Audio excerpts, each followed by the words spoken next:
Bonjour, donc voici le petit texte que je vous propose aujourd'hui.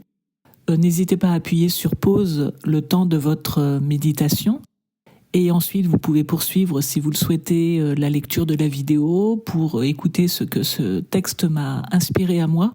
Mais vraiment, ce n'est pas une obligation, sentez-vous absolument libre. Le plus important, c'est vraiment ce que le texte vous dit à vous. Et si justement vous souhaitez partager, mais là non plus ce n'est pas une obligation, faites-le en toute liberté si vous le désirez. Donc si vous souhaitez partager ce que le texte vous a inspiré, n'hésitez pas à le faire en commentaire. C'est vraiment toujours inspirant de voir à quel point l'Évangile parle à chacun de manière très personnelle. Donc n'hésitez pas. Bonne méditation. Alors je trouve que ce texte, il est intéressant à méditer, notamment si on s'interroge sur ce qu'est véritablement la foi. Parce qu'en fait, Jésus, ici, nous présente un modèle de foi. C'est le modèle par excellence de la foi que Jésus n'a pas trouvé parmi les siens. Et en l'occurrence, quelle est la foi de ce centurion qui, donc rappelons-le, n'est pas du tout juif, qui aime le peuple juif en ce sens qu'il leur a permis de construire, qu'il les a aidés à construire la synagogue, mais lui-même n'est pas juif, et pour autant, aux yeux de Jésus, il est un modèle de foi parce que il a confiance, une confiance inébranlable en Jésus, sur la valeur performative de sa parole. C'est-à-dire qu'il est absolument convaincu que Jésus, à partir simplement de sa parole, va pouvoir, à distance, guérir son esclave bien-aimé. Donc, il reconnaît cette autorité, au-delà de toute autorité, qui est celle de Jésus, et qui donne à la parole de ce dernier une valeur absolument performative et dans tous les domaines. Parce que lui-même se reconnaît comme étant un homme d'autorité, soumis à une autorité, mais aussi un homme qui a une autorité, parce que quand il dit son esclave fais ceci, il le fait. Quand il dit à l'un de ses soldats va, il va, à un autre vient, il vient. C'est-à-dire que il sait que la parole peut être, quand il s'agit d'un ordre, peut être suivie des faits, mais là on est vraiment dans un cadre extrêmement limité d'une parole humaine entre un subordonné et donc celui qui a autorité sur lui. Et cette parole consiste à aller et venir ou à faire quelque chose. Là, avec Jésus, on est dans un autre domaine d'intervention de la parole et de puissance de la parole, puisque Jésus, à distance, sera capable de guérir un homme. Donc, si on l'applique aussi à nous-mêmes, ça signifie que la parole de Jésus à distance, 2000 ans plus tard, elle a toujours cette valeur performative de guérison, de recréation, de libération, etc.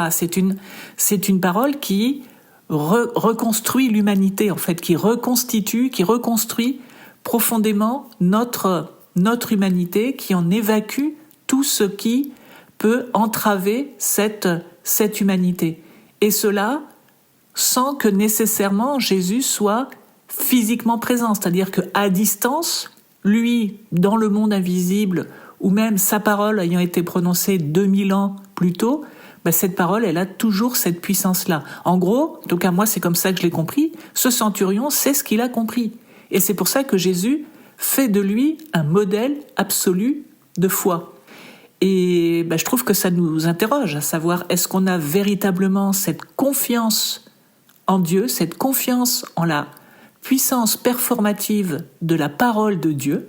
Est-ce qu'on croit que véritablement cette parole peut nous libérer, peut nous guérir, peut nous reconstruire en tant qu'être humain? Est-ce qu'on donne à Jésus notre confiance en fait? Est-ce qu'on a confiance en lui, en sa parole? Et ce que je trouve intéressant aussi, c'est que, en fait, c'est le désir d'amour de cet homme que Jésus va réaliser. J'aime bien en fait la manière dont le centurion dit les choses lorsqu'il dit commande, donc ça c'est la traduction d'Ostie, commande d'une parole et que mon serviteur soit guéri. C'est-à-dire c'est comme si la parole de Jésus allait être investie du désir profond de cet homme. C'est comme si cet homme-là donnait l'orientation que doit prendre la parole de Jésus, et la parole accomplit le reste. Et ça aussi, je trouve que c'est intéressant. C'est comme si nos désirs profonds d'amour pouvaient être accomplis par la parole de Dieu, par Jésus. C'est Jésus qui, en fait, accomplit nos désirs profonds de bien et d'amour pour autrui. Ce que nous, on ne peut pas faire, mais qu'on demande à Jésus de faire, Jésus peut le faire.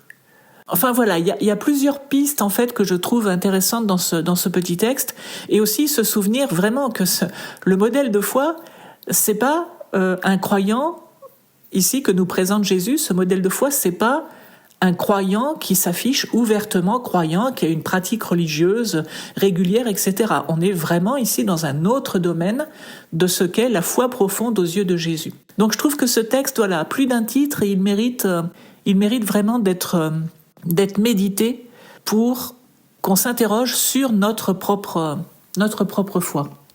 Et puis il y a évidemment la question centrale de l'humilité. C'est-à-dire que ce centurion fait preuve d'une humilité absolument incroyable.